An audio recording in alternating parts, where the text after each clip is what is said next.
नमस्कार मित्रों, आज के इस वीडियो में एक बार फिर से आप सभी का बहुत बहुत हार्दिक स्वागत है।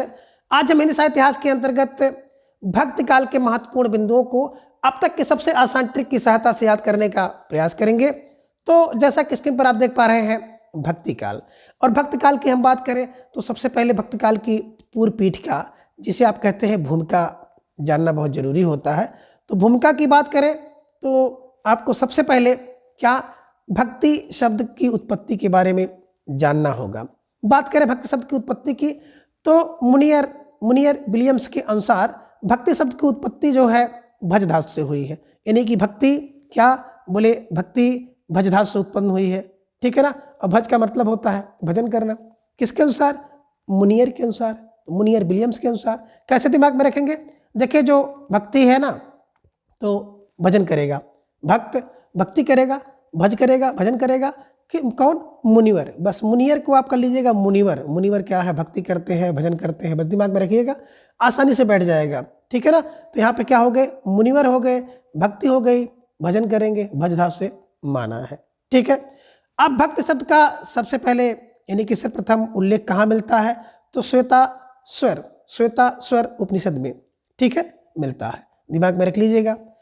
अब आगे देखें, भक्ति आंदोलन के उदय के संबंध में कुछ विद्वानों की अभिमत है, जहां से प्रश्न आपकी परीक्षा में प्राय पूछा जाता है और लगभग हर परीक्षा में यहां से प्रश्न आया है, ठीक है ना। तो बात करें, एक तो विद्वान और प्रस्तोता हैं, दूसरे उनके अभिमत हैं। सबसे पहले जो विद्वान या प्रस्तोता हैं वो है जॉर्ज इब्राहिम गियर्सन जी। इनका मत है कि ईसाइत की देन है ना। भक्ति का उदय कैसे हुआ? बताए कि ईसाइत की देन के कारण हुआ है। अब कैसे दिमाग में रखें? तो देखिए, यहाँ पे आपको दिख रहा है सन और यहाँ पे दिख रहा है ईसा। एक तो ट्रिक यही बना लीजिएगा, ईसा और सन जहाँ पे मिल जाए दोनों को मिला दीजिएगा, ठीक है ना। आपके दिमाग में हमेशा के लिए बैठ जाएगा ईसा सन। यहाँ पे सन है, यहाँ पे ईसा है ना, दोनों है ना। तो ऐसे दिमाग में बैठा लीजिएगा। इस भी सन आप कहते हैं ना, तो ऐसे क्या है, एक तो सन है, एक ईसा है, इसको मिला लीजिएगा। और देखिए मित्रों, आपको जो कुछ भी मैं ट्रिक उपलब्ध कराता हूँ तो आपके जो पाठ्य पुस्तक में दिया गया होता है उसी में से हम लोग कोई क्लू निकाल लेते हैं या कोई ट्रिक बना लेते हैं, ताकि जब आप परीक्षा हाल में बैठे तो आपके अंदर अगर कोई कंफ्यूजिंग आ रहा है तो वो कंफ्यूजिंग उस ट्रिक की सहायता से खत्म हो जाए और आप आसानी से वहाँ पर प्रश्न कर ले जाए, ठीक है ना। चले, क्या है? तो आपने देखा गियर्सन, सन और ईसा, ठीक है ना, सन और ईसा। और वैसे भी क्या है, जो सन होता है उससे आप लेन देन करते हैं, उसे कुछ देते हैं। तो ईसाइत की देन किसने माना? गियर्सन ने माना। दूसरे हैं आचार्य रामचंद्र शुक्ल जी। इनका मत है कि इस्लामी आक्रमण की प्रतिक्रिया से हुआ है, ठीक है ना। देखिए, यहाँ पे ईसाइत और इस्लामी है, इसीलिए हमने कहा ईसा और सन को जोड़ लीजिएगा, ठीक है ना। यहाँ पे रामचंद्र शुक्ल जी ने क्या माना कि इस्लामी आक्रमण की प्रतिक्रिया के फलस्वरूप जो भक्ति उत्पन्न हुई है। अब कैसे दिमाग में रखें? देखिए भाई, जब वहाँ पर राम होंगे तो वहाँ पर इस्लाम भी होगा। राम इस्लाम, ठीक है ना। आपने देखा होगा इधर लोग राम राम कर रहे हैं, इधर इस्लाम कर रहे हैं। दिमाग में रख लीजिएगा। तो जहाँ पे राम होंगे वहाँ पे इस्लाम होगा, ठीक है। चलिए आगे बात करते हैं हजारी प्रसाद द्विवेदी जी की। तो हजारी प्रसाद द्विवेदी जी का मत है कि भारतीय चिंतन धारा का स्वाभाविक विकास है ना, कि भारतीय चिंतन धारा के स्वाभाविक विकास के कारण ही भक्ति की उत्पत्ति हुई है, भक्त काल की उत्पन्न हुई, भक्त काल आया, ठीक है ना। तो भक्त की उत्पत्ति भारतीय चिंतन धारा का स्वाभाविक विकास, ठीक है ना। कौन? हजार। तो यही दिमाग में रखिएगा, हजार क्या है? हजार भारतीय चिंतन धारा के स्वाभाविक विकास से भक्ति उत्पन्न हुई, भक्ति काल का उदय हुआ, ठीक है। दिमाग में रख लीजिएगा, ठीक है। भक्ति का उदय कैसे हुआ? बताया कि हजार भारतीय चिंतन के स्वाभाविक, ठीक है, दिमाग में रख लीजिएगा। आगे है गजानन माधव मुक्तिबोध। तो इन्होंने क्या कहा कि ऐतिहासिक सामाजिक शक्तियों के रूप में जनता के दुख और कष्टों से हुआ है ना। जब ऐतिहासिक और सामाजिक शक्ति जो उस समय थी, उन शक्तियों से क्या हुआ? जनता के ऊपर ढेर सारे अत्याचार हो गए, कष्ट हो गए। तो उस कष्ट के फलस्वरूप क्या हुआ? भक्ति का उदय हुआ, ठीक है ना। किसने कहा? गजानन माधव मुक्ति बोध। अब दिमाग में रखिए, मुक्ति का बोध आप क्या करते हैं? मुक्ति के बोध, अगर कष्ट हो, दुख हो, तो उससे आप मुक्ति का बोध चाहते हैं। ऐतिहासिक और सामाजिक जो शक्तियां हैं उनसे आप मुक्ति का बोध चाहते हैं। बस दिमाग में ही रख लीजिएगा। क्या? जहाँ पे आप देखिएगा ईसा, जहाँ पे देखिएगा सन, यहाँ पे देखिएगा ईसा और सन को लगा दीजिएगा। रामचंद्र जहाँ पे है तो वहाँ पे इस्लाम, इस्लामी, राम इस्लाम, राम इस्लाम आ जाएगा। हजार भारतीय चिंतन धारा, हजार भारतीय चिंतन धारा। और जहाँ पे बोध आ जाए, मुक्त का बोध आ जाए, तो ऐतिहासिक और सामाजिक दुख और कष्ट से हर व्यक्ति क्या करता है, मुक्ति का बोध चाहता है। बस ऐसे क्लू निकाल लीजिएगा, आसानी से आपका प्रश्न ये बन जाएगा। चले आगे देखते हैं। आगे रामविलास शर्मा जी कह रहे हैं कि भक्ति आंदोलन एक जाति और जनवादी आंदोलन है।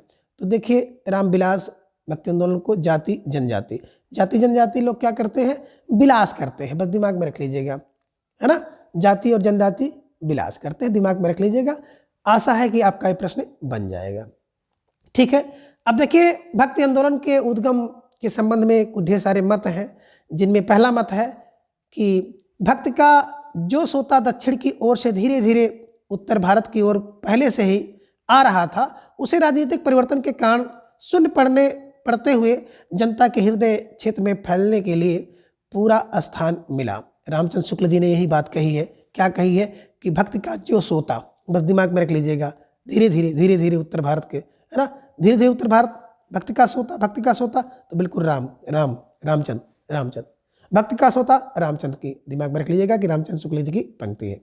ठीक है, आगे है, भक्ति दरबड़ी उपजी लाए रामानंद, प्रकट किया कबीर ने 7 दीप 9 खंड। देखिए, ये पंक्ति है, काव्य की पंक्ति है। भक्ति दरबड़ी उपजी लाए रामानंद, प्रकट किया कबीर ने 7 दीप 9 खंड, किसकी है, कबीर की है। दिमाग में रख लीजिएगा, भक्ति दरबड़ी उपजी लाए रामानंद, किसको लाए, किसकी पंक्ति है, कबीर की है। ठीक है ना, और दोनों का पंक्ति दिया गया है तो अंत में कबीर आ ही जा रहे हैं।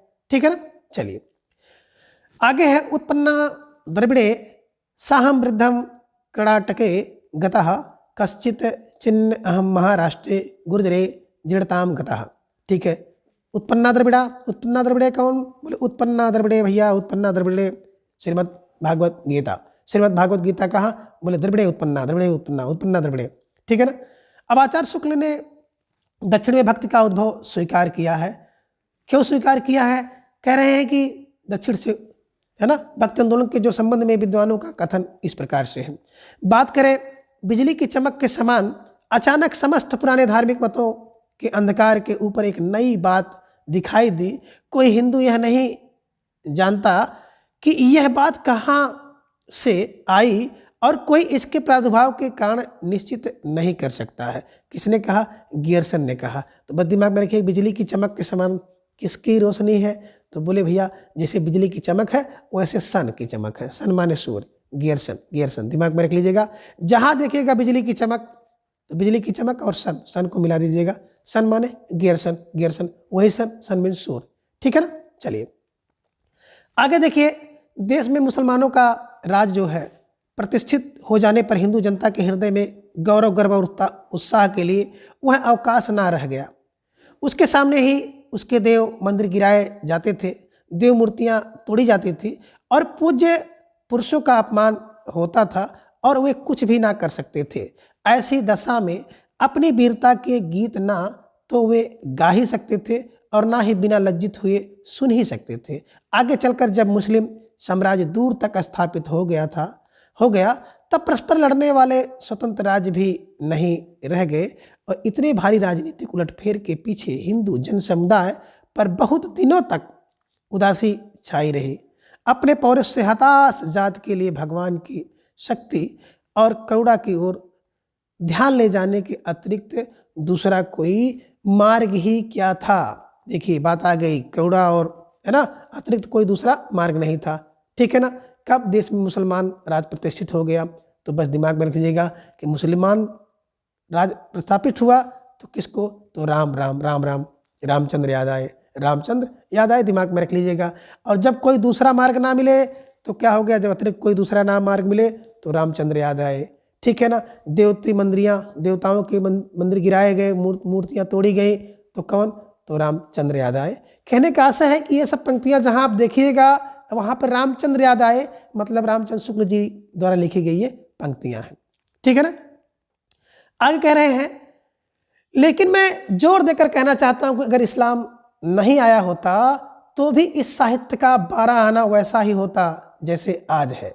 ठीक है, देखिए कह रहे हैं, लेकिन मैं जोर देकर 1000 बार कहना चाहता हूं, हजारी प्रसाद द्विवेदी जी की है, है ना। कह रहे हैं कि मैं जोर देकर 1000 बार कहना चाहता हूँ, दिमाग में रखिएगा, जोर देकर 1000 बार मतलब हजारी प्रसाद द्विवेदी जी की है। और 12 आना की बात कर रहे हैं कि साहित्य का 12 आना, तो देखिए 12 आना जहाँ पे 12 आना 13 आना 14 आना आ जाए वहाँ पे 1000 की बात होगी, ठीक है ना। तो 1000, 12 आना 13 आना 14 आना से जुड़ जुड़ के क्या हो जाता है, 1000 बन जाता है। कहने का आशा है कि जोर देकर 1000 बार कहना चाहता हूँ, है ना, कि लेकिन मैं जोर देकर कहना चाह रहा हूँ अगर ये पंक्ति आपकी परीक्षा में आ जाए तो हजारी प्रसाद द्विवेदी की है। जहाँ पे आपको 12 आना 16 आना की बात आ जाए वहाँ पे किसकी, हजारी प्रसाद द्विवेदी जी की ये पंक्ति है। दिमाग में रखिएगा और परीक्षा में अगर आपको मिल जाए इससे सामना हो जाए तो आप इस प्रश्न को गलत नहीं करेंगे। चलिए आगे है, म्लेच्छेषु कांतेषु देशेषु पापैक निलयेषु चा सतपीड़ा काव्य लोकेषु कृष्णयोम गति मर्म। अब ये वल्लभाचार्य की पंक्ति है। देखिए मलिच्छेष कांतेषु देशेषु, मलिच्छेष कांतेषु देशेषु कौन, वल्लभाचार्य है ना। मलिच्छ कांतेषु देश को क्या करते हैं, बल्लभ मार दीजिए बस। कोई व्यक्ति अगर मलिच्छ हो तो उसको क्या करिए, बल्लभ मारिए। बल्लभ माने भाला है ना, बस बल्लभ दिमाग में रख लीजिएगा। जहाँ पे मलिच्छ मिल जाए, मलिच्छ कांतेषु मिल जाए, ठीक है ना, उस देश में बल्लभ लेके चलिए, भला लेके चलिए। मतलब अगर आपको ये लाइन मिल जाए तो आप वल्लभाचार्य को लगा दीजिएगा, ठीक है ना। आगे बात कह रहे हैं कि जॉर्ज गेरसन ने भक्ति काल को हिंदी साहित्य का स्वर्ण युग कहा है, ठीक है ना। तो इसको दिमाग में रख लीजिएगा, गोल्डन पीरियड, ठीक है ना। किसका, हिंदी साहित्य का। किसने, गेरसन ने कहा। किस काल को, भक्ति काल को। तो दिमाग में रखिएगा, इस लाइन से ही कई प्रश्न बने हैं कि हिंदी साहित्य का स्वर्ण काल तो कौन है, भक्ति काल है। किसने माना, जॉर्ज गेरसन ने माना। तो ये दिमाग में रख लीजिएगा, ठीक है ना। चलिए आगे, डॉक्टर रामविलास शर्मा जी ने क्या कहा कि भक्ति काल को लोक जागरण काल कहा, क्योंकि भक्ति है, भक्ति काल को लोक जागरण काल कहा। किसने कहा, डॉक्टर रामविलास शर्मा ने कहा। लोक जागरण काल, विलास काल दिमाग में रख लीजिएगा। और यहाँ पे है, आचार्य हजारी प्रसाद द्विवेदी जी ने भक्ति आंदोलन को लोक जागरण कहा, लोक जागरण की संज्ञा दी। इन्हीं की जब भक्ति हुई है ना और भक्ति का आंदोलन हुआ तो उसको हजारी प्रसाद द्विवेदी जी ने कहा कि लोक जागरण, यानी कि अब लोग जाग रहे हैं, ठीक है ना। और जब भक्ति काल आ गया तो उस भक्ति काल को डॉक्टर रामविलास शर्मा जी ने कहा, क्या कहा कि लोक जागरण काल, ठीक है ना। यानी कि लोक जागरण, लोगों के जागने का समय है। और जब लोग जगे तो उसको कह दिया गया लोक जागरण। किसने कहा, हजारी प्रसाद द्विवेदी ने। इन्हीं की 1000 लोग जब जाग जाएं तो लोक जागरण होगा, 1000 लोग जग जाएं तो लोक जागरण होगा। ऐसे दिमाग में रख लीजिएगा, ठीक है ना। चलिए अब आगे निर्गुण काव्यधारा यानी कि ज्ञानाश्रयी शाखा से संबंधित जो महत्वपूर्ण पहलू हैं उन्हें हम लोग देखेंगे। तो सबसे पहले आप देख पा रहे हैं कि निर्गुण धारा के ज्ञानाश्रयी शाखा के विद्वानों ने कई नाम दिए हैं, और जो नाम दिए हैं सबसे पहले हम लोग उसी को देखें कि आखिर निर्गुण ज्ञानाश्रयी जो शाखा है उसके कौन कौन से नाम दिए गए हैं और किसने दिए हैं। तो एक तरफ आप देख पा रहे हैं प्रस्तोता और दूसरी तरफ उनका नामकरण, ठीक है ना। रामचंद्र शुक्ल जी ने क्या कहा, रामचंद्र शुक्ल जी ने इसे ज्ञानाश्रयी शाखा कह दिया, ठीक है ना। हजारी प्रसाद द्विवेदी जी ने क्या कहा, निर्गुण शाखा कह दिया। और परशुराम यानी कि राम कुमार वर्मा जी, परशुराम चतुर्वेदी जी और गणपत चंद गुप्त जी, इन तीनों महान भावों ने इसको संत काव्य कहा।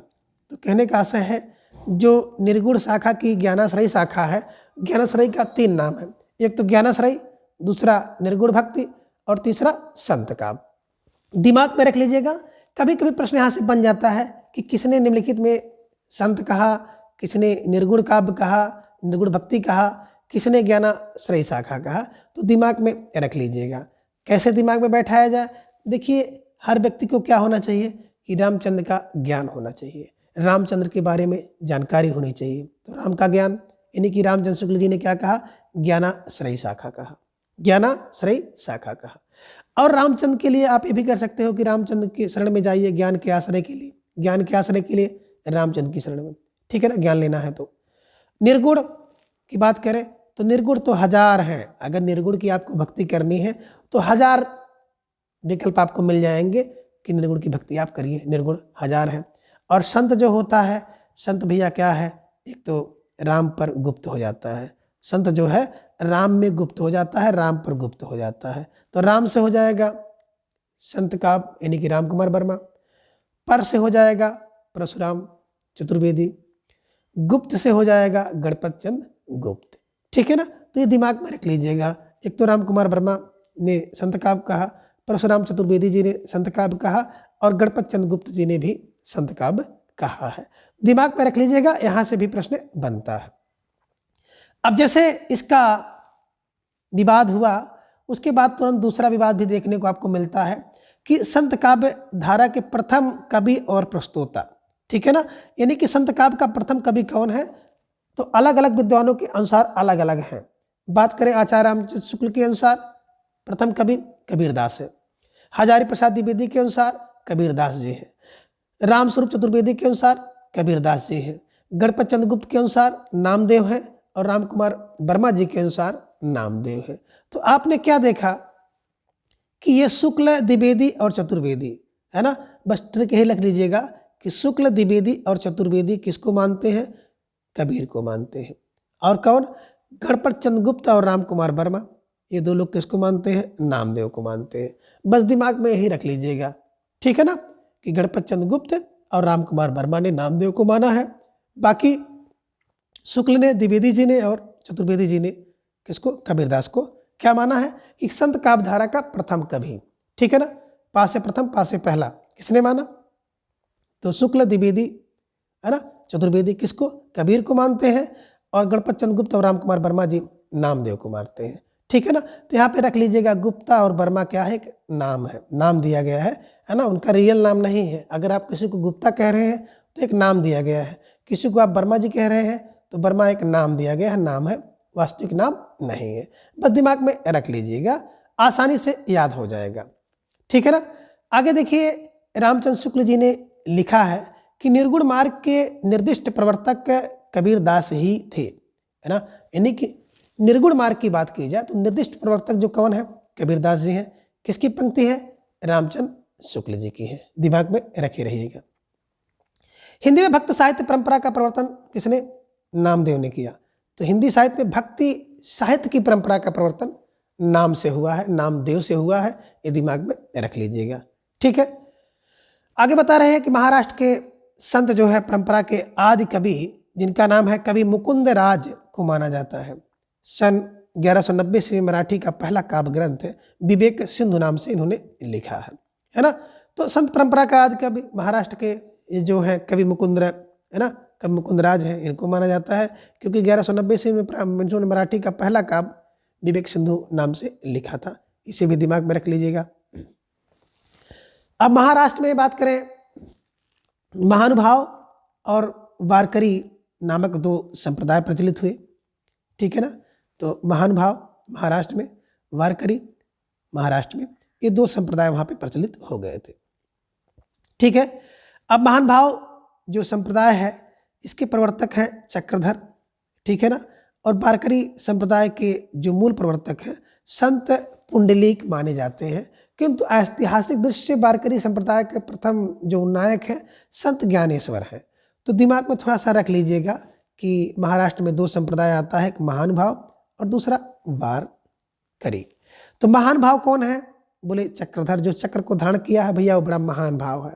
ठीक है ना, और वारकरी कौन है, बोले वारकरी वही है जो पुंडलीक है। पुंडलीक, संत पुंडलीक क्या है, वारकरी है। और संत वैसे भी 12 घंटे क्या करता है, 12 घंटे काम करता है, सब पूजा करता है। ठीक है ना, कह रहे हैं लेकिन बात करें प्रथम उन्नायक की तो संत ज्ञानेश्वर है वारकरी संप्रदाय के प्रथम उन्नायक। अब आगे महाराष्ट्र के भक्त संत नामदेव जी का संक्षिप्त परिचय इस प्रकार से है। बात करें संप्रदाय की तो वारकरी संप्रदाय, जन्म मृत्यु का काल इनका है 1135 में जन्म हुआ और 1215 ईस्वी में इनकी मृत्यु हुई।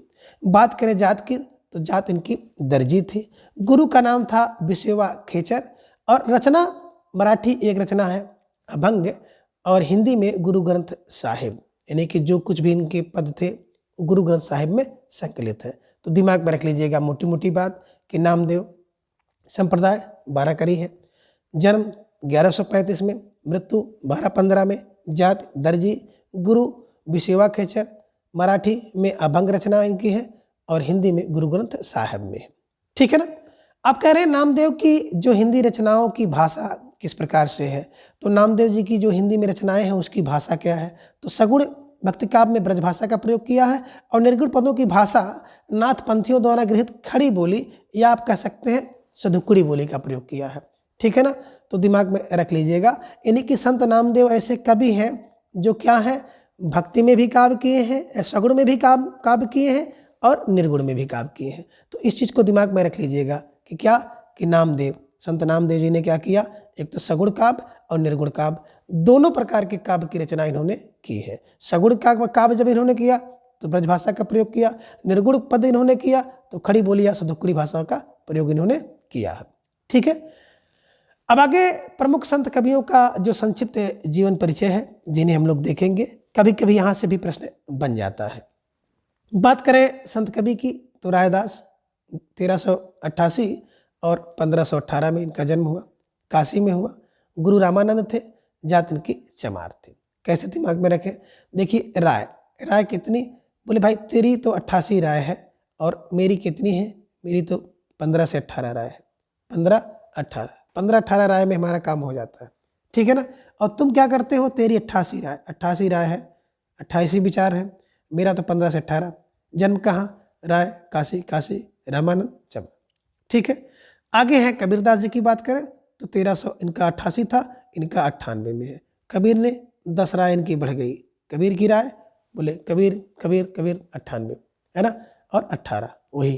काशी में रामानंद, जुलाहा जात थी। नीरू और नीमा इनके माता पिता बताए जाते हैं। आगे है जम्बनाथ की बात करें तो 1451 और 1523, स्थान नागौर, बाबा गोरखनाथ इनके गुरु थे और जात के राजपूत थे। कैसे दिमाग में रखें, देखिए जम्भना, जमेगा नहीं, कब नहीं जमेगा, जब 14 का व्यक्ति हो और 51 का दिखे तो जमेगा नहीं। 14-51 नहीं जम रहा है और 15 का 23 नहीं जम रहा है, तो 15 की जगह आप 23 रुपया देंगे तो नहीं जमेगा, नहीं अच्छा लगेगा। और 14 की जगह कोई 51 लेगा तो नहीं जमेगा। तो दिमाग में रखिएगा 14-51 और 15-23 नहीं जम रहा है ना। नागौर, लोग उस पर कोई गौर नहीं करेंगे। बाबा गोरखनाथ है ना, गुरु है, राजपूत है। आगे हरदास निरंजनी जी की बात करें तो हरिकादास और निरंजनी, हरकादास 55 में और निरंजन 43 में, 1543 में। ठीक है। डीडवाड़ा बाण लेकर चलते हैं। हरिकादास क्या है, डीडवाड़ा यानी कि बाण लेकर चलता है, दिमाग में रख लीजिएगा। और प्रागदास इनके गुरु हैं, तो दिमाग में रखिएगा प्राग है ना। हरि कहाँ मिलेंगे, है ना, हरि बचपन से लेकर के 43 तक मिल जाएंगे, दिमाग में रख लीजिएगा। इन्हीं की 1455 1543, तो 55 से 43, बचपन से 43 तक मिल जाएंगे। कहाँ, डीडवाड़ा में। प्रागदास इनके गुरु हैं। बस दिमाग में ऐसे रख लीजिएगा। ठीक है ना। अब आगे देखिए कुछ और संत कवि आप देख पा रहे हैं जिनमें गुरु नानक जी हैं। 1469 1538 में इनका जन्म हुआ। स्थान नानक तो ननकाना में। जात खत्री थी, कालूराम पिता थे और माता का नाम तृप्ता। ठीक है ना। तो अब दिमाग में क्या रखा जाए, गुरु क्या करते हैं, उल्टे सीधे 69 ज्ञान देते हैं। कब, 38 में। उल्टे सीधे 69 ज्ञान 38 मिनट में, उल्टे सीधे 69 ज्ञान 38 मिनट में देते हैं। नानकाना, खत्री, कालू और तृप्ता। ठीक है। बात करें सिंगा की तो 1519 और 1659। ठीक है ना। स्थान खजूर जो कि मध्य प्रदेश में पड़ता है। गुरु का नाम था मनरंगीर, जात के ग्वाला थे। कैसे दिमाग में रखें, देखिए सिंग माने होता है गाना। कोई व्यक्ति कब गाए, 15 वाला, 15 से 19 को गाना लोग गाते हैं। और 16 से 59 15, 19, 16, 59 गाना खजूर पे चढ़ के मध्य प्रदेश में, तो क्या हो जाता है, मन रंगीन हो जाता है ना। और ग्वाला दिमाग में रख लीजिएगा। क्या हो रहा है, कोई व्यक्ति सिंग कर रहा है, कितना, 15 से 19 है ना, और 16 से 59 गीत गा रहा है। 16 मिनट में 59 गीत गा रहा है, खजूर के मध्य पे चढ़ के गा रहा है। तो मन तो रंगीन हो जा रहा है और ग्वाला, मन रंगीर कर लीजिएगा। ठीक है। आगे है लालदास की बात करें तो 1540 1648, स्थान अलवर, गदन चिश्ती और जात इनकी मेव थी। तो देखिए जो लाल है, लाल कैसा होता है 40 से 48, 40 से 48 की शरीर को आप देखेंगे तो बिल्कुल लाल लाल है। Colour Alwar, colour अलर, colour Alwar, Alwar colour कर लीजिएगा, ठीक है ना। तो लाल कैसे होगा 40 से 48, अलवर मैंने कलर। गर्दन, गदन, गदन को कर लीजिए गदन चिश्ती होगी, और मेव खाएंगे, मेव खाता है, ठीक है ना। कहने का आशा है कि अगर आपको शरीर लाल लाल बनानी है तो क्या करिए 40 से 48 तक, है ना। कलर एकदम बिल्कुल क्या हो जाएगा, गर्दन चिश्ती हो जाएगी मेवा खाने से। तो मेव दिमाग में रख लीजिएगा, लाल मेव खाइए, गर्दन चिश्ती होगी, कलर होगा, है ना 40-48 का लाल दास, ठीक है, दिमाग में रख लीजिएगा। दादू दयाल की बात करें तो दादू दयाल का जो जन्म समय है 1544-1603, 1544-1603। दादू दादू दादू, देखो दादा दादा 3 बार आया भी है तो 3 रख लीजिएगा, 16 है ना, और 1544। अहमदाबाद स्थान है, वृद्ध भगवान गुरु थे, जात धुनिया या मोची, दिमाग में रख लीजिएगा कि दादू 1544-1603, अहमदाबाद, वृद्ध भगवान, दुनिया या मोची, ठीक। चलिए मलुक दास की बात करें तो मलुक दास जी का जो जन्म समय है 1574-1683। स्थान की बात करें तो इलाहाबाद में, और गुरु की बात करें तो पुरुषोत्तम इनके हैं, जाति खत्री है, और सुंदरदास इनके पिताजी बताए जाते हैं। ऐसे दिमाग में रख लीजिएगा, है ना। देखिए लुक की यहाँ पे बात आएगी, लुक क्या 74 और 82 में ख़त्म हो जाता है। कह रहे हैं कि 74 और 82 साल में अगर लुक देखोगे तो लुक खत्म हो जाएगा, ठीक है ना। और लुक कैसा होना चाहिए, लुक अगर अच्छा देखना है तो इलाहाबाद जाओ, वहाँ पे आपको बहुत उत्तम उत्तम पुरुष दिखाई देंगे जो कि तैयारी में लगे हुए हैं, खत्री परिवार है, और सुंदर दास इनके पिताजी बताए जा रहे हैं। तो ऐसे दिमाग में रख लीजिएगा, ठीक है ना। मलुक का सुंदर जोड़िए, खत्री जोड़िए, पुरुषोत्तम जोड़िए, इलाहाबाद 74-82 ये, ठीक है। और फिर जब कभी हम लोगों को समय मिलेगा तो हम लोग इसको अलग से एक आध दो ट्रिक में देखेंगे, जो महत्वपूर्ण है ना संत है, महत्वपूर्ण कवि है, महत्वपूर्ण रचनाएं हैं, उनको हम लोग ट्रिक की सहायता से भी तैयार करेंगे। बात करें बाबा लाल की तो 1590 से 1655 ईस्वी पंजाब में हुआ, छत्री थे, तो इसे भी दिमाग में रख लीजिएगा कि बाबा का पंजा है ना, बाबा का पंजा है ना 90 का और 55 का लगता है, बाबा का पंजा लंबे का है, 90 के है, 55 का लगता है, 55 का, ठीक है, क्यों, क्योंकि छत्री है। चलिए सुंदरदास की बात करें तो सुंदर कोई चीज़ होगी तब, देखो 96, 96 और 89, 89, 96, 89, 1596, 89। देखिए 96 आपको कोई रन बनाए, 89 रन बनाए तो क्या हो जाए, टीम को जय मिल जाए तो क्या होगा, तो दादू दयाल सब खुश हो जाएंगे, है ना। तो यही सुंदर होगा, बनिया जात के थे, और परमानंद पिता और सती इनकी माता है, ऐसा बताया जाता है। इसे भी आप लोग दिमाग में रख लीजिएगा। तो इन सब बिंदुओं को आप लोग थोड़ा सा दिमाग में रखने का प्रयास करिएगा, कभी कभी प्रश्न यहाँ से भी पूछ लिया जाता है। अब आगे डॉक्टर बच्चन सिंह जी ने लिखा है कि हिंदी भक्ति काव्य का प्रथम क्रांतिकारी पुरस्कर्ता कबीर है, ठीक है ना। किसने लिखा है, डॉक्टर बच्चन सिंह ने। यानी कि बच्चे भी क्या कह रहे हैं, कबीर को प्रथम क्रांतिकारी पुरस्कर्ता मानते हैं, ऐसे दिमाग में रख लीजिएगा।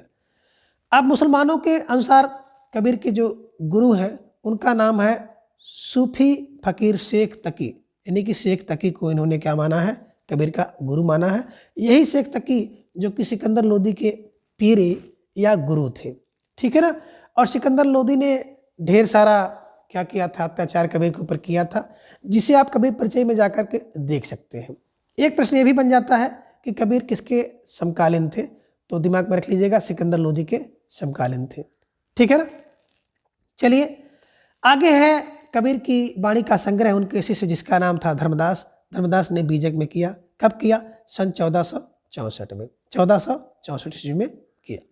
बीजक के 3 भाग हैं, है ना, देख रहे हैं, रमैनी शब्द और साखी, ठीक है ना, यानी कि साखी शब्द रमैनी। चलिए अब देखें कबीर की जो रचनाओं में प्रयुक्त छंद हैं और उनकी भाषा क्या है, इसे देख लीजिए। बात करें रमैनी की तो रमैनी बराबर इसका अर्थ होता है रामायण। अब रामायण आप जान ही रहे हैं कि दोहा और चौपाई में है, चौपाई और दोहा में लिखा गया है, और ब्रज भाषा और पूर्वी बोली, ब्रज पूर्वी। दूसरा शब्द है जिसका अर्थ होता है शब्द, गे पद है ना, शब्द अंत में देखिए द है, शब्द है, शब्द का मतलब ही होता है पद, ठीक है, तो दिमाग में रख लीजिए पद, ब्रज भाषा और पूर्वी बोली। बात करें साखी साखी का अर्थ होता है साक्षी, और साक्षी का जो प्रयुक्त छंद होता है दोहा है। अब दोहा की बात करें तो उसमें राजस्थानी, पंजाबी और खड़ी बोली, ठीक है ना, राजस्थानी, पंजाबी और खड़ी बोली तीनों मिला हुआ है, यानी कि पूरा पखरा है, ठीक है ना। क्या है साक्षी, क्या है साक्षी जो है पखरा है, पखरा, पखरा, पंजाबी खड़ी राजस्थानी, पंजाबी खड़ी राजस्थानी, ठीक है ना। या आप कह सकते हैं परख है, साक्षी का मतलब ही होता है परख करना, परख करना, साक्षी क्या, साक्षी से ही आप क्या करते हैं, परख करते हैं। तो दिमाग में रख लीजिएगा, पा फार पंजाबी, रा फार राजस्थानी, खा फार खड़ी बोली, ठीक है ना। अब देखिए रामायणी पूछा जाता है कि रामायणी में प्रयुक्त छंद, तो देखिए रामायणी को आप दिमाग में रख लीजिएगा रामायण, रामायण में क्या है चौपाई दोहा है, तो दिमाग में रखिएगा। शब्द, शब्द देखिए दा बराबर दा को मिला दीजिएगा, पद, पद पद में है, पद में है, ठीक है। साखी, साखी, साखी माने दोहा, दो अक्षर का दोहा, दो अक्षर का साखी, तो साक्षी और दोहा को मिला दीजिएगा, आसानी से बन जाएगा, है ना। क्योंकि रामायणी किसमें प्रयुक्त छंद चौपाई दोहा, शब्द में पद है, गे पद है, साखी में दोहा है। और भाषा की बात करें तो देखिए ब्रज और पूर्वी दोनों मिला दीजिएगा। अब अंतिम में साक्षी की क्या करते हैं आप, परख करते हैं, तो पा से पंजाबी, रा से राजस्थानी, खा से खड़ी बोली, ठीक है। अब कबीरदास की जो भाषा है, इस भाषा को पंचमेल खिचड़ी या सदुक्कड़ी आदि नाम से अभिहित किया गया है, इन्हीं की भाषा को सदुक्कड़ी या पंचमेल खिचड़ी भाषा कहा जाता है। आचार्य हजार प्रसाद द्विवेदी जी ने लिखा है, कबीर के बारे में कहा है कि भाषा का डिक्टेटर, पूछा भी गया है कई बार, भाषा का डिक्टेटर कबीर, किसने कहा, हजार बार, हजार बार, हजार बार कहा जाता है कि कबीर ही भाषा के डिक्टेटर है, ठीक है। आगे आचार्य रामचंद्र शुक्ल जी ने लिखा है कि कबीर की वचनावली की सबसे प्राचीन जो प्रति है सन 1215 ईस्वी में लिखी गई है ना। इनकी जो वचनावली है सबसे प्राचीन प्रति जो है 1512 ईस्वी में लिखी गई है। अब कबीर की भाषा के संबंध में विद्वानों का मत है कि अलग अलग विद्वानों ने इनकी भाषा को अलग अलग तरीके से बताया है। श्याम सुंदर के अनुसार, यानी कि श्याम सुंदर दास जी ने बताया कि पंचमेल खिचड़ी है, रामचंद्र शुक्ल जी ने बताया सदुक्कड़ी है, हजारी प्रसाद द्विवेदी ने कहा कि भाषा के डिक्टेटर हैं।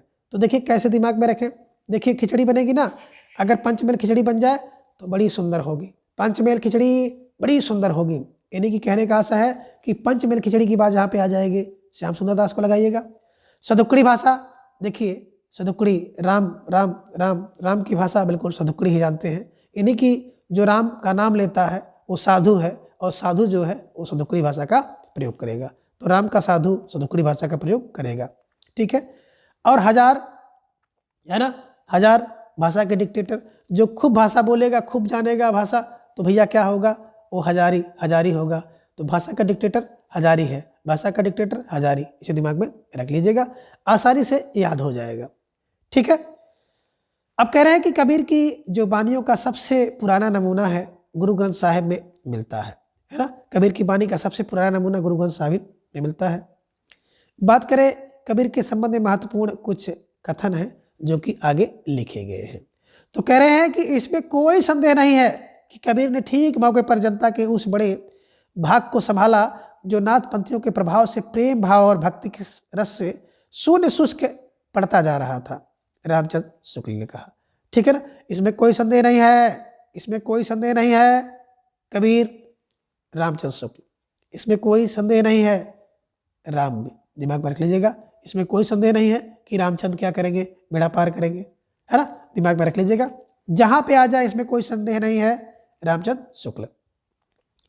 आगे है, उन्होंने भारतीय ब्रह्मवाद के साथ सूफियों के भावात्मक रहस्यवाद, हठ योगियों के साधनात्मक रहस्यवाद और वैष्णवों के अहिंसावाद तथा परपद्यवाद का मेल करके अपना पंथ खड़ा किया। तो देखिए सबके पंथ का मिल करके अपना पथ किसने खड़ा किया, रामचंद्र शुक्ल ने कहा है, रामचंद्र शुक्ल ने कहा है, किसके विषय में कहा है, कबीर के विषय में कहा है, तो इसे भी दिमाग में रख लीजिएगा, ठीक है। भाषा बहुत परिष्कृत और परिमार्जित ना होने पर भी कबीर की उक्तियों में कहीं कहीं विलक्षण प्रभाव और चमत्कार हैं, प्रतिभा उनमें बड़ी प्रखर थी, इसमें संदेह नहीं है। तो देख लीजिएगा, भाषा परिष्कृत नहीं है, किसकी, रामचंद्र शुक्ल ने कहा कबीर के विषय में, ठीक है ना। प्रतिभा और में बड़ी प्रखर थी, इसमें कोई संदेह नहीं है। संदेह नहीं राम में, संदेह नहीं राम में, इसे भी दिमाग में रख लीजिएगा। आगे बात करें कि कबीरदास की मृत्यु के बारे में, तो बताया गया है कबीरदास की मृत्यु मगहर में होती है। कबीरदास की पत्नी का नाम लोई है, पुत्र का नाम कमाल और पुत्री का नाम कमाली बताया जाता है। कबीरदास जी अशिक्षित थे। इन्होंने खुद भी कहा है कि मस कागज छुयो नहीं, कलम गही नहीं हाथ। ठीक है। अब अगले संत कवि हैं रायदास जी, जिन्हें रविदास के नाम से जाना जाता है, जो कि मीराबाई और उदय के गुरु माने जाते हैं। तो रायदास के जो 40 पद हैं गुरु ग्रंथ साहिब में संकलित है। आगे आप देख पा रहे हैं गुरु नानक देव जी, जो कि सिख संप्रदाय के मूल प्रवर्तक एवं आदि गुरु माने जाते हैं। गुरु नानक देव की जो पत्नी का नाम है सुलक्षणी, और इनके 2 पुत्र थे, श्रीचंद और लक्ष्मीचंद। तो दिमाग में रख लीजिएगा, श्रीचंद और लक्ष्मीचंद की बात आएगी भी, है ना, क्योंकि श्रीचंद ने एक संप्रदाय की स्थापना किया है, जिसे भी आप आगे जाके देखेंगे, उदासी संप्रदाय की। ठीक है ना। तो यहाँ से प्रश्न बने हैं, इसलिए इन छोटे छोटे पहलू को भी दिमाग में रख लीजिएगा। बात करें गुरु नानक देव की जो प्रमुख रचनाएं हैं, तो जापजी है, आस दीवार है, रहिरास और सोहिला है, इनके प्रमुख ग्रंथ हैं। कैसे दिमाग में रखें, तो इसकी एक ट्रिक बना लीजिएगा कि ना जा आर सोन, बस दिमाग में रख लीजिएगा। ना से हो गया नानक जी की, ना जा से हो गया जापू जी, आस ना जा आर सोन, आ से हो गया आस दीवार, रा से हो गया रहिरास, सो से हो गया सोहिला, है ना, सोन, ना से हो गया नसीहत नामा। ठीक है ना। तो इस प्रकार से इनकी जो रचनाएं हैं उन्हें आपने देखा कि ना जा आर सोन, ना जा आर सोन, ना फार नसीहत नामा, जा से हो गया जाप जी, आ से हो गया आस दीवार, रा से हो गया रहिरास, और सो से हो जाएगा सोहिला। ठीक है। ऐसे दिमाग में रख लीजिएगा, आसानी से याद हो जाएगा। जाप जी की बात करें तो जाप जी में नानक दर्शन का सार तत्व निहित है। नसीहत नामा की बात करें तो नानक देव की एक महत्वपूर्ण रचना है। अब आगे प्रमुख संत कवियों से संबंधित प्रसिद्ध स्थल हैं, जहां से भी कई बार परीक्षा में प्रश्न पूछे गए हैं, इसलिए इन्हें भी दिमाग में रख लीजिए। बात करें संबरा थल की, एक समाधि स्थल है किसका, जम्बनाथ का। दूसरा है अलख दरीबा, संत सत्संग स्थल है दादू दयाल का। बाबा लाल का सैल बड़ौदा में है, जो कि बाबा लाल का है। मगहर मृत्यु स्थल है किसका, कबीरदास जी का है। सांगनेर की बात करें तो मृत्यु स्थल है किसका, सुंदरदास का।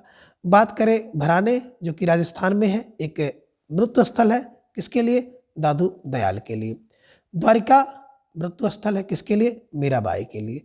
तो इन सबको कैसे दिमाग में रखें, देखिए जहां पे बात आ जाए संभरा, संभ तो देखिए जम्ब, संभ जम्ब, शंभ जम्ब। ठीक है। अब देखिए अलख दरीबा, अलख दरीबा, अलख दरी दरी दरी, दरीबा दादू, दरीबा दादू में, दरीबा दादू में, दरी बिछा के दादू क्या करते थे, सत्संग करते थे।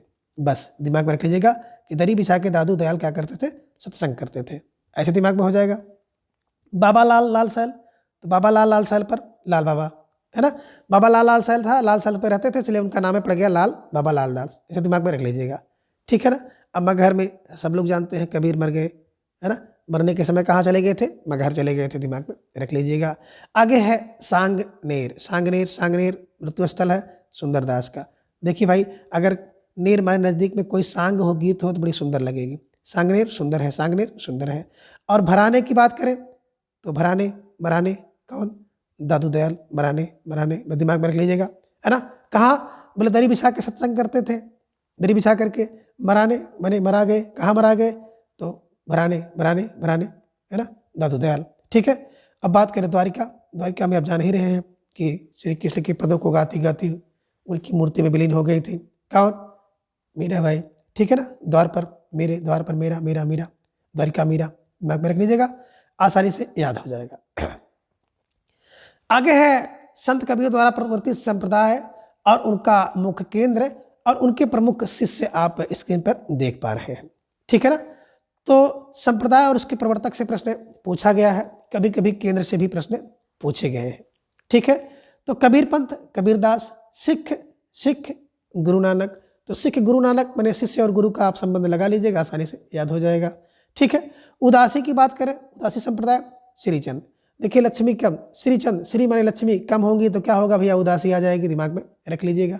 ठीक है ना, श्रीचंद, लक्ष्मी कम होंगे तो उदासी आ जाएगी, उदासी श्रीचंद। विष्णुई की बात करें तो जम्बनाथ, विष्णु जमनाथ। ठीक है ना, कहाँ, बीकानेर, है ना। अब इनके जो शिष्य हैं वो शिष्य कौन है, हालजी, पावजी, लोहा पागल, दत्तनाथ और मालदेव। ठीक है ना, तो इसको आप दिमाग में रख लीजिएगा। आपने क्या देखा, कबीर पंथ, कबीरदास, काशी में धर्मदास इनके शिष्य थे। सिख गुरु नानक, गुरु और शिष्य का संबंध जोड़ लीजिएगा, सिख को आप कर लीजिए शिष्य और गुरु से कर लीजिए गुरु, कहाँ, पंजाब में। उदासी श्रीचंद, देखिए श्री माने लक्ष्मी, अगर चंद माने कम है तो उदासी रहेगी चेहरे पर। ठीक है, उदासी श्रीचंद। विष्णुई जमनाथ, देखिए विष्णु क्या है, जमना। ठीक है, जम्बकानाथ विष्णु, जम्बनाथ विष्णु, बीकानेर। ठीक है ना, और शिष्य इनके हैं हालजी, पावजी, लोहा पागल, दत्तनाथ और मालदेव। ठीक है, आगे निरंजन की बात करें, निरंजनी संप्रदाय, तो निरंजनी संप्रदाय हरदास निरंजनी, है ना। अब क्या है, डीडवाड़ा, केंद्र क्या है, डीडवाड़ा। देखिए हरिदास निरंजनी क्या करते थे, बाण लेकर चलते थे, बस दिमाग में रख लीजिएगा, शिष्य नारायण दास और रूपदास। ठीक है, आगे है लाल पंथ, लालदास अलवर, लाल पंथ, लालदास अलवर। ठीक है ना, ला सब में रख लीजिएगा। ठीक, आगे है दादू पंथ, दादू दयाल, राजस्थान, दादू पंथ, दादू दयाल, दादू को दादू से मिला दीजिएगा, आसानी से हो जाएगा, राजस्थान में। ठीक है ना, इनके शिष्य रज्जब, सुंदरदास, प्रागदास और जनगोपाल दास। ठीक है ना, क्या है, सुरप्रजन, इनके शिष्य क्या है, सुरप्रजन है, सुर है, सुंदर, रज्जब, प्राग और जनगोपाल। आगे है बाबा लाली और संप्रदाय है और इसके प्रवर्तक है बाबा लाल गुरुदासपुर। ये है बाबरी संप्रदाय के प्रवर्तक है बाबरी साहिबा। सत्यनामी संप्रदाय की बात करें तो सत्यनामी संप्रदाय के प्रवर्तक हैं जगजीवन दास। स्थान या केंद्र है नरलोन। शिष्य हैं गोविंद साहब और भीखा साहब। कैसे दिमाग में रखें, देखिए बात करें सतनामी की तो सतनाम क्या है, इस जग में सतनाम क्या है ना, मरने के बाद पता चलता है। तो दिमाग में रख लीजिएगा कि जगजीवन सतनाम है ना। कहाँ पर मुख्य केंद्र तो नरलोन था, नोन, ठीक है ना। गोविंद साहब इनके शिष्य हुए और भीखा साहब इनके शिष्य हुए। आगे है साधु संप्रदाय, तो साधु संप्रदाय के प्रवर्तक है वीर भानु, स्थान है फारुखाबाद। तो दिमाग में रख लीजिएगा कि कबीर से है ना, कबीर पंथ कबीरदास का प्रवर्तक है। सिख पंथ संप्रदाय गुरु नानक, उदासी संप्रदाय श्रीचंद है, बिश्नोई संप्रदाय जम्बनाथ है, निरंजनी हरदास निरंजनी खुद है, लाल पंथ लालदास, गुरु दादू पंथ दादू दयाल, बाबा लाली बाबा लाल, बाबरी साहिबा, सतनामी जगजीवन दास और साधु वीर भानु। ठीक है ना, तो ऐसे दिमाग में रख लीजिएगा, आसानी से याद हो जाएगा। अब आगे बात करें दादू दयाल के संप्रदाय को ब्रह्म संप्रदाय या प्रब्रह्म संप्रदाय के नाम से भी जाना जाता है। ठीक है ना, निरंजनी संप्रदाय जो है उड़ीसा में प्रचलित है। अब दादू पंथ के जो उत्तराधिकारी थे, दादू के पुत्र जिनका नाम था गरीब दास तथा मिस्कीन दास थे। ठीक है ना, तो दादू पंथ के जो उत्तराधिकारी हुए उनके पुत्र थे गरीब दास और मिस्कीन दास, इसे दिमाग में रख लीजिएगा। कबीरदास के उत्तराधिकारी कमाल और धर्मदास माने जाते हैं। अब प्रमुख संत कवि और उनके द्वारा रचित ग्रंथ और भाषा को हम लोग देखेंगे। बात करें हरदास निरंजनी की, तो हरदास निरंजनी जी ने लिखा है अष्टपदी योग ग्रंथ, ब्रह्म स्तुति, हंस प्रबोध, निरपक्ष मूल ग्रंथ, पूजा योग ग्रंथ, समाधि योग ग्रंथ, संगम योग ग्रंथ। और भाषा की बात करें तो सरल ब्रज भाषा है। देखिए हरिप्रसाद जी निरंजन जी की बात करें तो निरंजन है, इनका नाम ही निरंजन है। तो इन्होंने क्या किया है, ज़्यादातर अपनी रचनाओं में जोग लगा दिया। अष्टपदी जोग, जोग लगाया। दूसरे में क्या लगाया? समाधि योग, जोग लगाया। संग्राम में जोध लगा दिया, पूजा में जोध लगा दिया। तो कहने का आशा है कि इनकी जो 7 रचना है, 7 रचना में 3 रचना में तो उन्होंने जोग लगा दिया, जोग ग्रंथ, जोग ग्रंथ, जोग ग्रंथ। तो जोग ग्रंथ जैसे देखो हरिदास, हरदास के लिए जोग ग्रंथ, ठीक है। और क्या है? जो हरि का दास होगा वो ब्रह्म में स्तुति करेगा। अब जो हरि का दास है, ब्रह्म की स्तुति करेगा, तो उसे हंस का प्रबोध हो जाएगा। तो हंस का प्रबोध हो गया। और क्या हो गया? इसके अलावा क्या हो गया? तो हंस का प्रबोध हो गया, तो उसने क्या जाना? निरपक मूल ग्रंथ देखा, निरपक हो गया, निरपक मूल ग्रंथ देखा, ठीक है ना। तो दिमाग में ही रख लीजिएगा, ठीक है ना। ज़्यादातर जो है उनकी रचनाओं में ग्रंथ है ना जुड़ गए हैं, सब में ग्रंथ ग्रंथ है। केवल 1-2 रचना है ब्रह्मस्तुति और हंस प्रबोध। हंस प्रबोध में भी देखिए ग्रंथ लगा है, केवल 1 रचना इसमें ग्रंथ नहीं लगा है। ज़्यादा रचनाओं में जोग ग्रंथ, और जोग ग्रंथ नहीं आया तो ग्रंथ जरूर आ गया है। तो दिमाग में रख लीजिएगा कि या तो जोग ग्रंथ आएगा या तो ग्रंथ आएगा। और जोग और ग्रंथ दोनों नहीं आ रहा है, केवल 1 रचना में, वो रचना है ब्रह्म स्तुति। तो यही दिमाग में रख लीजिएगा, आसानी से इनकी सारी जो ग्रंथ हैं, सारी जो पुस्तक है आपको याद हो जाएगी, ठीक है। अगले जो संत कवि हैं सिंगा जी, और सिंगा जी की बात करें तो इनकी पहली रचना है सिंगा जी का दृढ़ उपदेश, दूसरा है सिंगा जी का आत्मबोध, तीसरा है सिंगा जी का दोषबोध, चौथी है सिंगा जी का नरद, और 5वीं है सिंगा जी का शरद, और 6ठी है सिंगा जी की वाणी, 7वीं है सिंगा जी की वाणीवली, और 8वां है सिंगा जी का सतवार, 9वां है सिंगा जी की 15 तिथि, और 10वीं रचना है सिंगा जी की 12मसी, 11वीं है सिंगा जी के भजन। भाषा की बात करें तो इनकी भाषा निमाड़ी निमाड़ी निमाड़ी, दिमाग में रखिएगा, ठीक है ना। अब देखिए आपने क्या देखा कि सिंगा जी की जितनी रचनाएं हैं सब में सिंगा जी सिंगा जी सिंगा जी लगा हुआ है ना। और अगर कहीं पे आप देखिएगा सिंगा जी लगा है तो सिंगा फार सिंगा पे लगा दीजिएगा, आसानी से ये प्रश्न आपका बन जाएगा, ठीक है ना। अब उसी में सिंगा जी का उपदेश, आत्मबोध, दोषबोध, है ना, नरद शरद, वाणी, वाणीवली, सतवार, फिर उसी में 15 तिथि, 12 मासी, है ना, और भजन, ऐसे आगे लगा दिए हैं। नाम लगाए सिंगा जी की तो सिंगा जी का उपदेश, सिंगा जी का आत्मबोध, सिंगा जी का गुणदोष, सिंगा जी का क्या नरद शरद, सिंगा जी की वाणी, वाणीवली, सप्तवार, 15 तिथि सिंगा जी की, सिंगा जी की 12 मासी, और सिंगा जी के भजन, ठीक है। यानी कि अपना नाम खुद इन्होंने अपनी रचनाओं में जोड़ दिया है, तो याद करने में कोई दिक्कत नहीं होगी। आगे है दादू दयाल जी। दादू दयाल जी की बात करें तो इनके द्वारा लिखे गए जो ग्रंथ हैं हरडेवाड़ी, दूसरा है अंगबधू, तीसरा है काया बोली। बात करें भाषा की तो भाषा राजस्थानी और खड़ी बोली मिश्रित है ना। तो कैसे आप ट्रिक बना लीजिए कि हर अंग काया बोली, हर अंग काया बोली, हर अंग काया बोली। दादू के हर अंग में क्या होता है? काया बोलती है। तो बस दिमाग में रखिएगा, हर फार हरडे वाली, अंग फार अंगबधू, काया बोली से हो जाएगा काया बोली। इनके द्वारा लिखी गई रचनाएं हैं। मलुकदास की बात करें तो मलुकदास की जो रचनाएं हैं रत्नखान, ज्ञानबोध, ज्ञान प्रोच, है ना, इसकी भाषा अवधी है। तो ठीक है ना, तो दिमाग में रख लीजिएगा। दूसरा है भक्तवच्छावली, भक्ति विवेक, और 12 खड़ी, राम अवतार लीला, ब्रज लीला, ध्रुवचरित, सुख सागर, और इनकी भाषा जो है ब्रज भाषा है।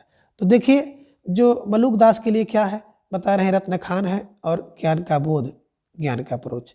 इन्हीं की ज्ञान का प्रोच और ज्ञान का बोध हो जाए तो मलुक के लिए रत्न की खान है, ठीक है ना। भक्त, भक्त किसके लिए? बोले भक्त बच्छावल हैं, किसके लिए? विवेक के लिए, भक्ति के लिए, राम अवतार की लीला जानने के लिए, ब्रज की लीला जानने के लिए, ध्रुव का चरित्र जानने के लिए, सुख का सागर प्राप्त करने के लिए हम क्या हैं? भक्त हैं, वत्सल हैं और भक्त विवेक करते हैं। दिमाग में रखिएगा, कोशिश करिएगा, आसानी से याद हो जाएगा। अब आगे हैं संत बाबा लाल, और इनकी जो रचनाएं हैं असरारे मार्फत, और दूसरी है नादुरी निकात। कैसे दिमाग में रखें? तो देखिए बाबा लाल की बात करें असरारे मार्फत, तो इसमें दारा सिखों के साथ इनका वार्तालाप, बाबा लाल दास जी का जो वार्तालाप है उसका वर्णन किया गया है, ठीक है ना। तो असरारे, देखिए बाबा क्या करते थे, एक तो असरारे करते थे, दूसरा क्या करते थे? नादुरी निकात करते थे। तो आसरा नादुरी, आसरा नादुरी कौन? बाबा लाल, ठीक है, दिमाग में रखिएगा। बात करें सुंदर दास की, तो सुंदर दास की जो रचनाएं हैं ज्ञान समुद्र, सुंदर विलास, 2 रचनाएं हैं, और भाषा जो प्रस्कृत ब्रजभाषा है। ठीक है ना। तो देखिए सुंदर क्या है, ज्ञान का समुद्र सुंदर होता है और सुंदर विलास सुंदर होता है ना। तो ज्ञान का समुद्र सुंदर है और सुंदर विलास सुंदर है। तो सुंदर में क्या करिएगा, ज्ञान का समुद्र कर लीजिएगा और सुंदर विलास सुंदर कर लीजिएगा। ठीक है। रज्जब, अगले संत कवि हैं रज्जब। रज्जब की बात करें, सब बंगी सब बंगी सब बंगी, है ना।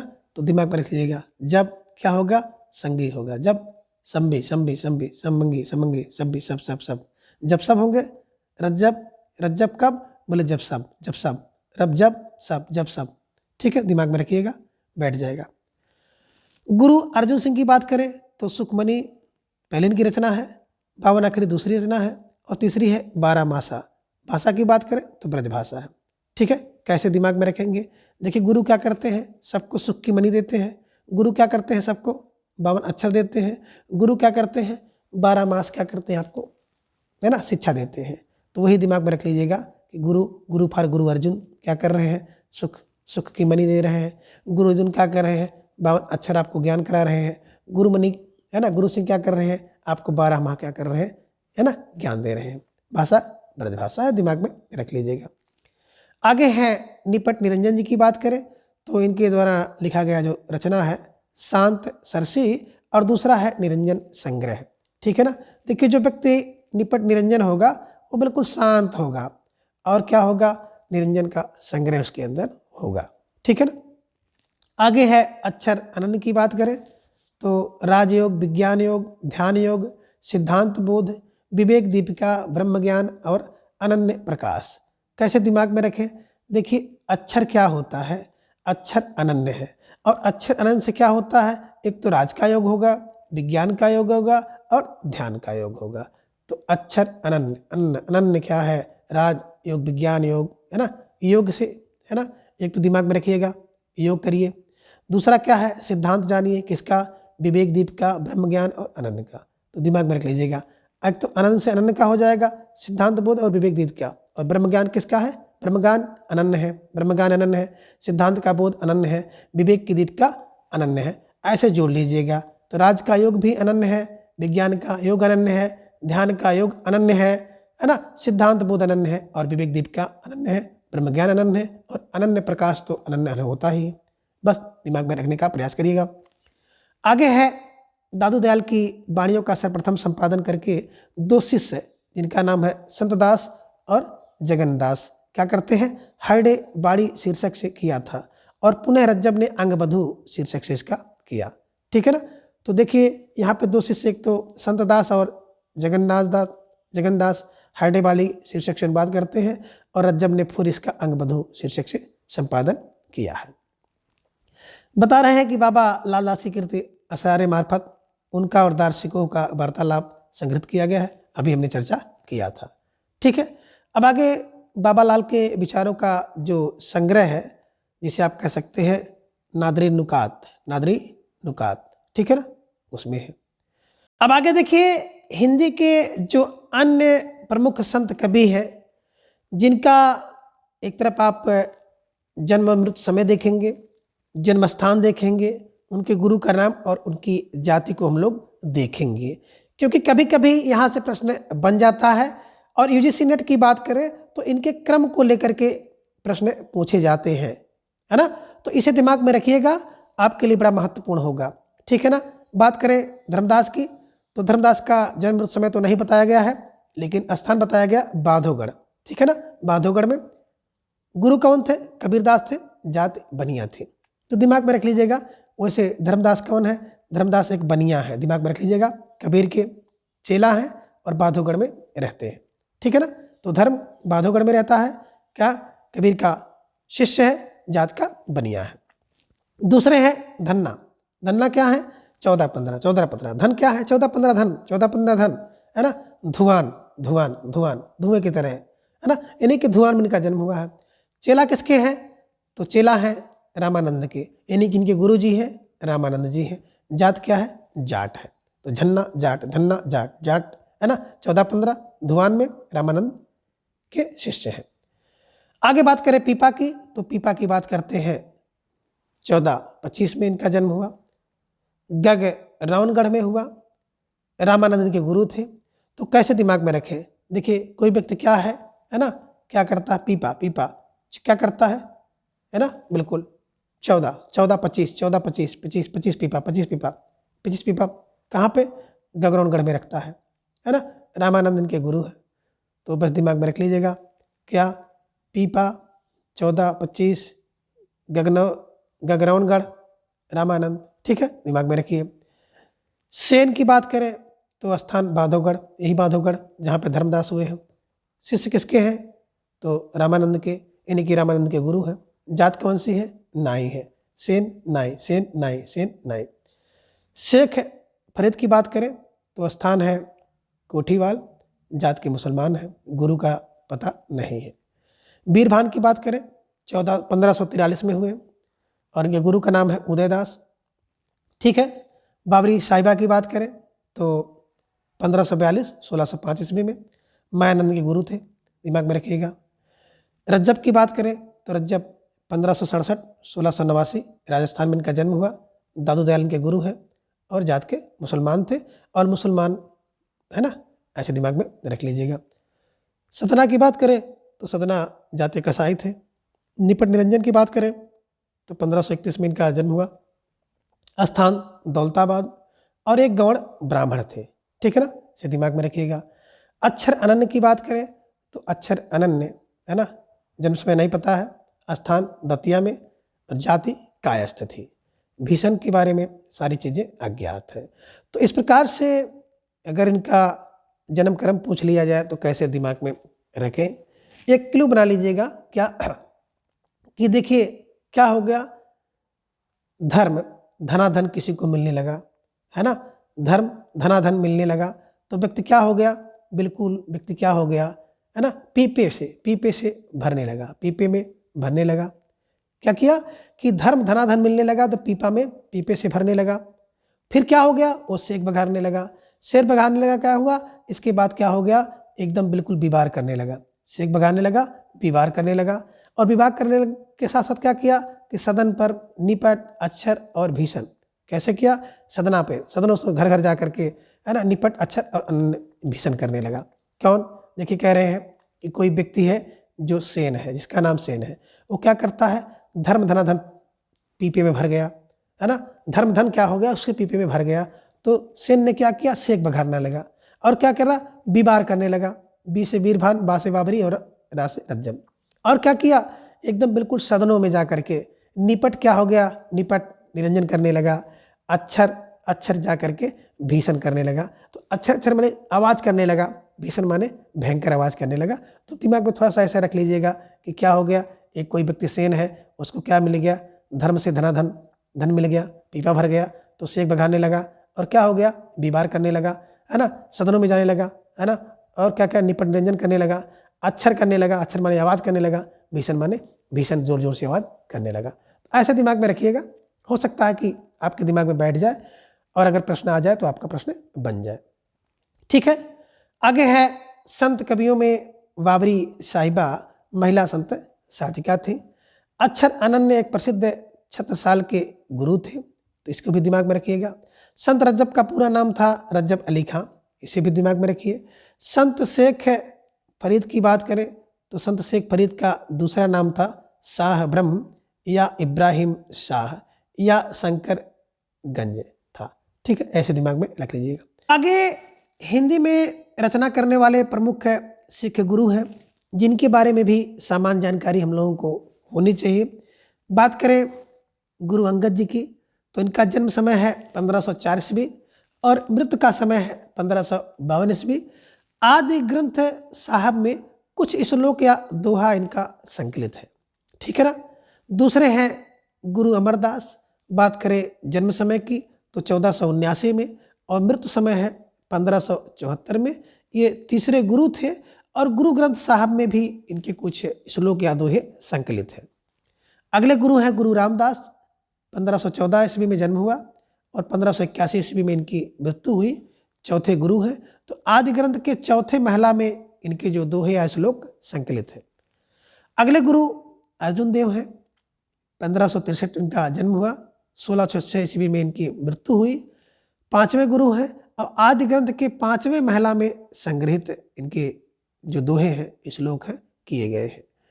अगले जो गुरु हैं गुरु तेग बहादुर सिंह हैं।